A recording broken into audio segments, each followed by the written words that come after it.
The capital, Beirut, has been hit by a massive 爆炸 explosion. 发生在黎巴嫩当地时间4号傍晚。 The death toll has climbed to more than 100 Eine people. Trümmerlandschaft, aus der es weiter qualmt. Blast had a radius of 9 kilometers.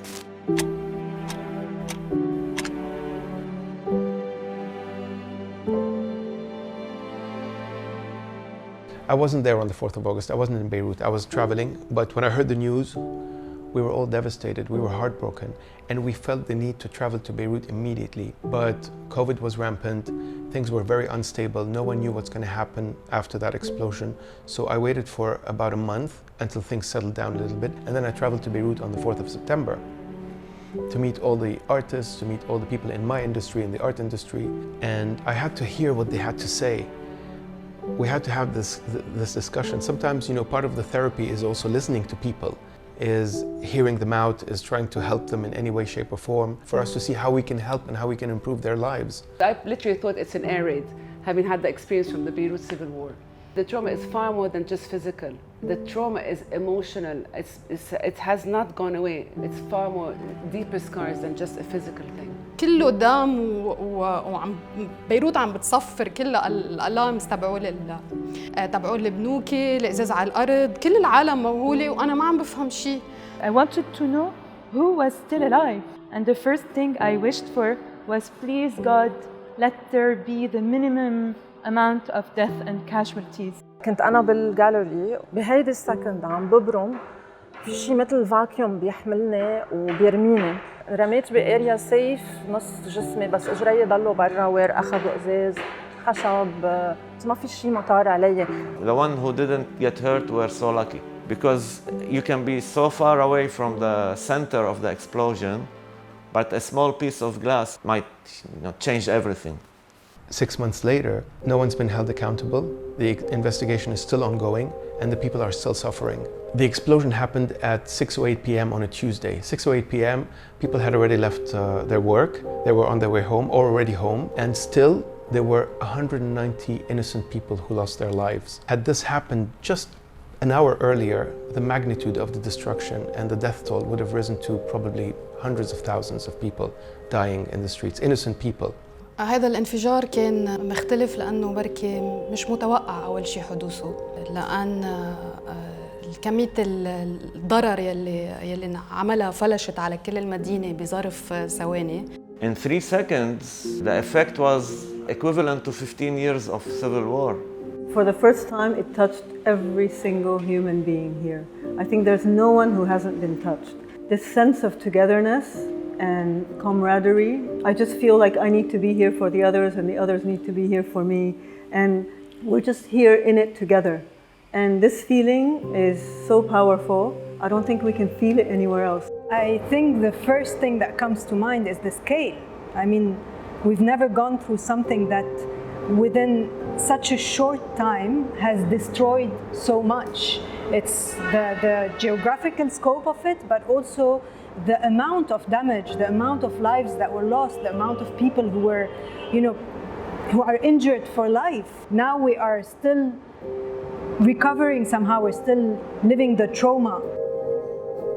In these times of building walls and rising nationalism and fundamentalism, the explosion of Beirut is for me a clear message against any platform that is trying to say that people can live together. It was devastating. This is a nuclear degree kind of blast, the 4 biggest explosion ever happened in the history of humanity, or modern humanity. This is something not to take lightly. We will never forget about it. And we will always be traumatized. And Beirut will never be the same. There's a saying that my father always said, on n'est jamais mieux servi que par soi-même, which translates to, if you want something done well, you need to do it yourself. And this is exactly what happened in Beirut. All the Lebanese people took to the streets and they started cleaning the rubble and sweeping the floor and donating blood. It was more of a community effort, like, neighbor helping neighbor. It was just so beautiful to see them all cleaning the city. They didn't wait for foreign aid or government help to arrive. It's a heartache, but the flood of support that came through that is unbelievable. It's incredible, far more valuable than money. We're all together in this. An event of that violence and magnitude that happens in Lebanon doesn't mean it doesn't affect the UAE or it doesn't affect Egypt. Or no, we're all connected, and whatever is happening in the region, we're all connected, and any manifestation of solidarity is what is needed and expected. Because you don't have any system that kind of protects you or takes care of you or asks after you or cleans after you. So you figure out your own way. This sense of giving and helping out, that's so rare in this material world today. What's even more special is the young people. They're always looking at the big picture. They care about giving, they care about sustainability, they care about the environment. These are the ones who are out there trying to make a difference. I wanted to leave, and as soon as I saw the amount of help of volunteers coming to help, you feel this feeling of belonging. It's the only thing that made me stay in Beirut. Despite it all, people were there for each other. I think that's what will save us. Lebanon was already struggling with protests since 2019. And then the financial crisis and the corona pandemic, which was rampant and literally crippling the whole country. And then the blast came. If you're a young person or a young artist living in Beirut, your ability to dream and to think of opportunities that are open to you have just gone down the drain. So it's a tipping point in the sense that it throws people back, it prevents them from coming up with plans, and because there's nothing in sight politically and economically that tells us that things are going to go in a more positive direction. And the fact that the repercussions of the blast and the type of damage to people's houses and offices and the many institutions in this neighborhood that have been affected, I think just makes people feel, well, if this could happen now, something else much bigger can happen, and probably on a wider scale. We also have to remember that throughout the history of Lebanon, it's a series of crises, and we always continue no matter what. We need to move forward. We've been hit hard, but then you think about the people who are alive so that life can go on. We are not going to reconstruct in order for them to re-destroy again and again and again. It's a fight we're fighting, we're resisting, it's a resistance. At least we're trying. You don't give up on something like that, but it will take time. We have to keep going. The show must go on. The show must go on. Culture is the base of all civilizations. Without art and culture, we have no civilization. It's very simple. I understand food is very important, shelter is important, medical aid is extremely important, but at this stage, art and culture is also important.